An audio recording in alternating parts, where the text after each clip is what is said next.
दुनिया के power games का असली सच डिकोड होता है यहाँ द प्रेप नेशन। आज ना हम एक ऐसी अनफोल्डिंग जियोपॉलिटिकल स्टोरी को डिकोड करने वाले हैं जिसने सडनली पूरे इंडियन सबकॉन्टिनेंट का टेम्परेचर बढ़ा दिया है। देखिए, बॉर्डरिंग स्टेट्स खास करके बंगाल और असम में रीसेंट इलेक्शन रिजल्ट्स आते ही एक फ्रेश और इंटेंस डिप्लोमेटिक कॉन्फ्लिक्ट शुरू हो चुका है। ये मुद्दा टेक्निकली नया नहीं है। पिछले कई दशकों से इस बॉम्ब को डिफ्यूज करने की जगह we literally just ignored it. हम बात कर रहे हैं इलीगल इमिग्रेशन की, एक ऐसी रियलिटी जिस पर अब भारत और बांग्लादेश दोनों को आमने सामने आना ही पड़ेगा। लेकिन इस नए पॉलिटिकल शिफ्ट के बाद एक अचानक ऐसी स्टेटमेंट आती है जिसने डिप्लोमेटिक सर्कल्स में हड़कंप मचा दिया। बांग्लादेश के होम मिनिस्टर खलीलुर रहमान ने एक प्रीएम्प्टिव स्ट्राइक करते हुए एक ऐसी स्टेटमेंट दी जिसने सच में शॉकवेव्स भेज दिए। उन्होंने कहा कि हम उम्मीद करते हैं कि बंगाल विन के बाद इलीगल इमिग्रेंट्स का कोई पुशबैक नहीं होगा। अब आप सोच रहे होंगे, आखिर बांग्लादेश इतना नसीहत भरा और प्रीएम्प्टिव क्यों साउंड कर रहा है? वेल, सिंपल सी बात है, वो नर्वस हैं। उन्हें अच्छी तरह पता है कि नए पॉलिटिकल अलाइनमेंट्स के बाद इलीगल इमिग्रेंट्स को वापस भेजने का प्रेशर भारत सरकार पर सबसे ज्यादा होने वाला है, और बांग्लादेश, जिसकी खुद की रिसोर्सेज ऑलरेडी स्ट्रेच्ड हैं, इस आबादी को वापस एक्सेप्ट बिल्कुल नहीं करना चाहता। लेकिन अगर किसी को लगता है कि भारत इस स्टेटमेंट को चुपचाप सुन लेगा, तो शायद जियोपॉलिटिक्स का गेम समझना भी बाकी है, क्योंकि इंडिया का रिस्पॉन्स स्विफ्ट, शार्प और क्रिस्टल क्लियर था। मिनिस्ट्री ऑफ एक्सटर्नल अफेयर्स के स्पोक्सपर्सन रणधीर जायसवाल ने इस नो पुशबैक वाली थ्योरी को कंप्लीटली रिजेक्ट कर दिया। एमईए ने साफ और सीधे शब्दों में कह दिया कि जो भी फॉरेन नेशनल भारत में इलीगली रह रहा है उसे वापस जाना ही होगा। Literally they must be repatriated. ये कोई नेगोशिएशन नहीं चल रही है, ये एक non negotiable rule of law है। बल्कि भारत ने तो उल्टा बांग्लादेश से डिमांड कर दी कि उन्हें अपनी वेरिफिकेशन प्रोसेस को फास्ट ट्रैक करना चाहिए ताकि रिपैट्रिएशन स्मूथली हो सके। पर दोस्तों, यहाँ एक बहुत बड़ा कैच है, एक ऐसी दीवार जिसके आगे आकर सारी डिप्लोमेटिक टॉक्स रुक जाती हैं। और वो दीवार है ये एग्जैक्ट नंबर 2860। ये सिर्फ एक रैंडम फिगर नहीं है, एक डीपली फ्रस्ट्रेटिंग रियलिटी चेक है। ये वो नेशनैलिटी वेरिफिकेशन केसेस हैं जो पिछले 5 सालों से ज़्यादा वक्त से बांग्लादेश के पास पेंडिंग पड़े। ज़रा सोचिए, अगर एक व्यक्ति को लीगली वापस भेजना है तो पहले दूसरे देश को मानना पड़ेगा कि हाँ भाई, ये हमारा ही नागरिक है, और बांग्लादेश ठीक यही प्रोसेस स्टॉल कर रहा है। ये केसेस सालों से अटके हुए हैं।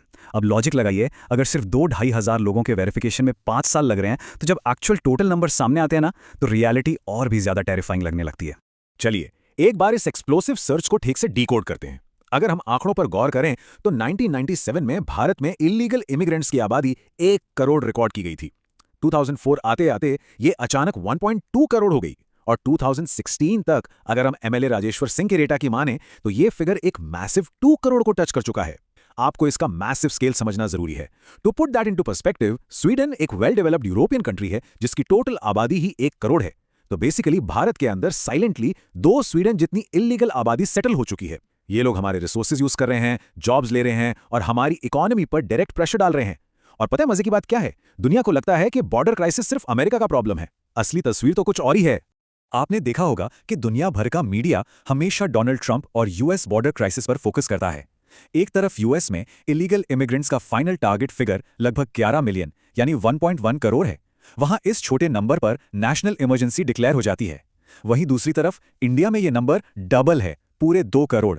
मतलब ट्रंप की जो सबसे बड़ी पॉलिटिकल हेडेक है ना, वो भारत के बर्डन का आधा भी नहीं है। और याद रखिए, यूएस की पॉपुलेशन डेंसिटी इंडिया से बहुत कम है और उनका डेटा ट्रैकिंग सिस्टम हमसे कहीं आगे है। अगर अमेरिका के लिए इतने लोगों को निकालना इतना बड़ा चैलेंज बना हुआ है, तो भारत के लिए ये लॉजिस्टिकल नाइटमेयर कितना खतरनाक होगा, ये अंदाजा लगाना भी मुश्किल है। और बात सिर्फ लॉजिस्टिक्स की थोड़ी ना है, फाइनेंशियल कॉस्ट की भी है। ये आंकड़ा सुनकर आपके होश उड़ जाएंगे। $900 बिलियन। ये वो एस्टिमेटेड मैक्सिमम कॉस्ट है जो यूएस को अगले 1 दशक में अपने इलीगल इमिग्रेंट्स को डिपोर्ट करने में लग सकती है। ये कोई छोटी मोटी रकम नहीं है। एक मैसिव ग्लोबल इकोनॉमी होने के बावजूद अमेरिका के लिए ये कॉस्ट एक झटका है।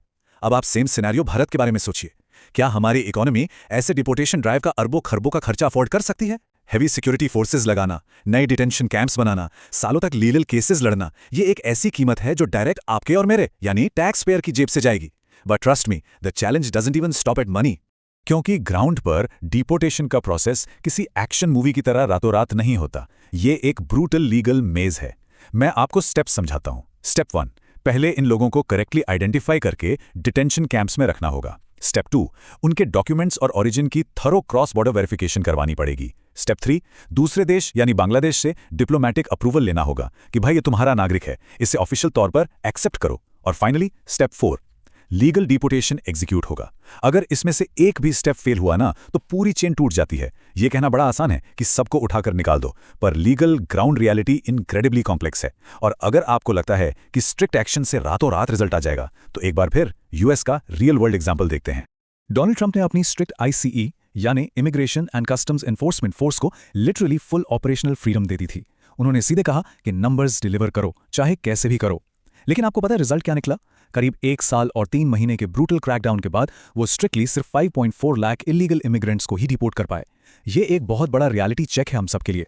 फुल फ्रीडम और इतने मैसिव रिसोर्सेज होने के बावजूद वो अपने फाइनल टारगेट से मीलों दूर रह गए। इससे ये डायरेक्टली प्रूव होता है कि डिपोर्टेशन एक पेनफुली स्लो ग्राइंड है। भारत में जहां 2 करोड़ का मैसिव आंकड़ा है, हम चाहे लाखों लोगों को भी डिपोर्ट कर देना तो भी एक रियल लॉन्ग टर्म इंपैक्ट लाना एक मॉन्यूमेंटल टास्क होगा। तो फिर सवाल ये आता है कि इसका इमीडिएट सोल्यूशन क्या है? देखिए, इसका सोल्यूशन पुशबैक से पहले बॉर्डर्स को एक्चुअली इनविंसिबल बनाने में छुपा है।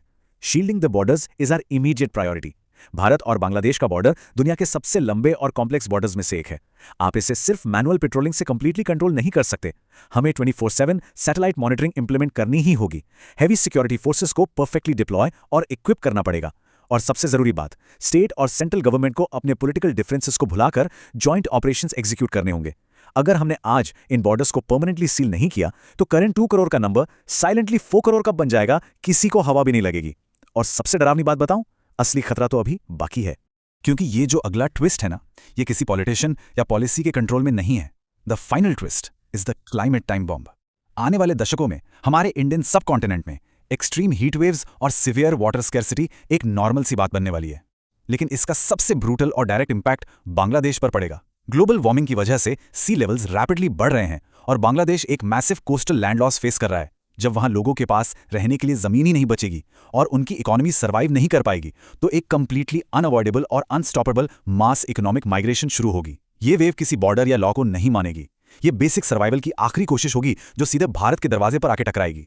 और ठीक यही वो चिलिंग सवाल है जो आज हर जियोपॉलिटिकल वॉर रूम में गूंज रहा है। आज हम 2 करोड़ के नंबर पर इतना स्ट्रगल कर रहे हैं, लेकिन कल जब क्लाइमेट क्राइसिस और इकोनॉमिक डेस्परेशन एक साथ कोलाइड होंगे, are we ready for the 10 crore wave? एक ऐसी सुनामी जो बॉर्डर्स, स्ट्रिक्ट लॉज और हमारे रिसोर्सेज सबको तोड़कर रख देगी। अब जो होने वाला है वो दुनिया का बैलेंस बदल सकता है। और ऐसे ही जियोपॉलिटिक्स का असली गेम समझने के लिए द प्रेप नेशन सब्सक्राइब करें, फॉलो करो। नेक्स्ट मूव और भी बड़ा हो सकता है।